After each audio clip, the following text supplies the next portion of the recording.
High, আমি Priyanka's cooking passion চ্যানেলে তোমাদের সবাইকে স্বাগত। শীত হোক কিংবা এমনি সময়, এই পিঠে একবার বানিয়ে খেলে বারবার বানিয়ে খেতে মন চাইবে। চলো তাহলে ভিডিওটা শুরু করা যাক। আশা করি তোমাদের ভালো লাগবে। প্রথম থেকে শেষ পর্যন্ত ভিডিওটা দেখতে থাকো। সবার প্রথমে গ্যাসের মধ্যে কড়াই বসিয়ে দিয়েছি। এবার আমি কড়াইয়ের মধ্যে দিয়ে দিচ্ছি পরিমাণ মতো সুজি। তোমরা যেরকম পরিমাণের পিঠেগুলোকে তৈরি করে নেবে সেই পরিমাণে সুজিটা এখানে নিয়ে নেবে। এবার আমি সুজিটাকে ভালোভাবে ভেজে নেব। যত ভালোভাবে সুজিটা ভাজা হবে পিঠেগুলো কিন্তু খেতে ঠিক ততটাই দুর্দান্ত হবে। এবার আমি এর মধ্যে দিয়ে দিচ্ছি পরিমাণ মতো জল। এখানে কিন্তু খুব বেশি জল দেওয়ার দরকার নেই। এবার আমি জলটার সাথে সুজিগুলোকে ভালোভাবে মিশিয়ে নিলাম। এবার আমি এর মধ্যে দিয়ে দিচ্ছি অল্প একটু লবণ। যে কোনো মিষ্টি খাবারে যদি একটু লবণ দেওয়া হয় তাহলে স্বাদটা খুব সুন্দর হয়, তবে তোমরা চাইলে নাও দিতে পারো। এবার আমি এর মধ্যে দিয়ে দিচ্ছি 2 চামচ মতো চিনি। পরেও আমি আবার চিনি দেব, তাই এখানে খুব বেশি চিনি আমি ব্যবহার করব না। ডোটার সাথে ভালোভাবে মিশিয়ে নিয়ে এটাকে আমি নামিয়ে নেব। এটাকে কিন্তু সম্পূর্ণ আমি ঠান্ডা করিনি, হালকা একটু গরম আছে। এবার আমি এর মধ্যে দিয়ে দিলাম সামান্য একটু সাদা তেল। তোমরা এখানে সাদা তেলের পরিবর্তে ঘিও ব্যবহার করতে পারো।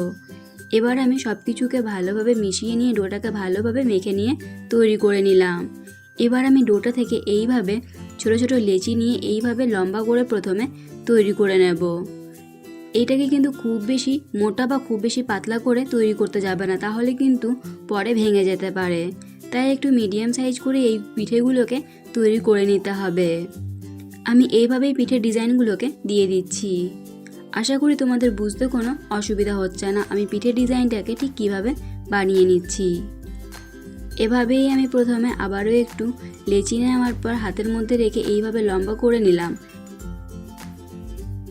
লম্বা করে নেওয়ার পর 2 সাইড দিয়ে এইভাবে জয়েন করে দিলেই তৈরি হয়ে যাবে পিঠেগুলো। এভাবে আমি সবগুলো পিঠেকে তৈরি করে নেব। আবারও আমি গ্যাসের মধ্যে কড়াই বসিয়ে দিয়েছি। এবার আমি দিয়ে দিচ্ছি এই বাটিটা মেপে 1 বাটি জল। জলটা গরম হোক, এইদিকে আমি একটা মিশ্রণ তৈরি করে নিই। এই বাটিটার মধ্যে আমি দিয়ে দিচ্ছি 1 চামচ চালের গুঁড়ো আর দিয়ে দিচ্ছি অল্প একটু জল। এবার এটাকে ভালোভাবে মিক্স করে নেওয়ার পর সাইডে আমি নামিয়ে রাখবো। এইদিকে জলটাও ভালোভাবে গরম হয়ে গেছে। এবার আমি এর মধ্যে দিয়ে দিচ্ছি গুঁড়ো দুধ। আমি যেরকম পরিমাণে জল নিয়েছি ঠিক সেই পরিমাণে গুঁড়ো দুধটাকে এখানে ব্যবহার করছি। তোমরা চাইলে লিকুইড দুধও ব্যবহার করতে পারো। আমার কাছে লিকুইড দুধ নেই, সেই জন্যই আমি এখানে গুঁড়ো দুধটাকে দিয়ে এইভাবে দুধটাকে তৈরি করে নিচ্ছি। এবার আমি দুধটাকে ভালোভাবে জাল করে নিয়েছি। এবার আমি এর মধ্যে দিয়ে দিলাম সামান্য একটু এলাচ গুঁড়ো, দিয়ে দিচ্ছি সামান্য একটু চীনাবাদাম কুচি আর দিয়ে দিচ্ছি সামান্য একটু কিশমিশ। তোমরা এখানে নিজেদের পছন্দ অনুযায়ী যে কোনো ড্রাই ফ্রুটস ব্যবহার করতে পারো। যত বেশি ড্রাই ফ্রুটস দেওয়া হবে পিঠেগুলো খেতে ঠিক ততটাই ভালো লাগবে। এবার আমি এর মধ্যে দিয়ে দিলাম পরিমাণ মতো চিনি।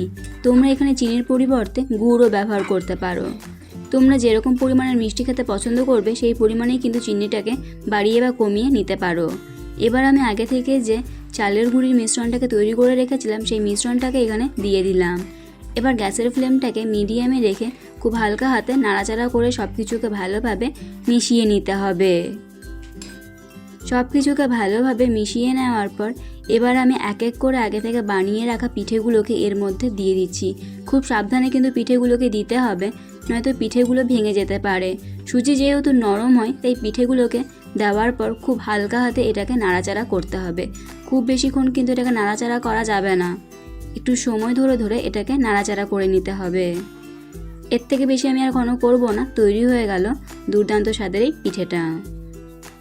তোমরা দেখেই বুঝতে পারছো এই পিঠেগুলো ঠিক কতটা পারফেক্ট আর লোভনীয় হয়েছে। তোমরা অবশ্যই বাড়িতে একবার হলেও এই পিঠেগুলো বানিয়ে দেখবে। আশা করি তোমাদের ভালো লাগবে। এই রেসিপিটি তোমাদের কেমন লাগলো অবশ্যই কমেন্ট করে জানাবে। এরকমই নতুন রেসিপির আপডেট পাওয়ার জন্য প্রিয়াঙ্কাস কুকিং প্যাশন চ্যানেলটিকে সাবস্ক্রাইব করতে ভুলো না।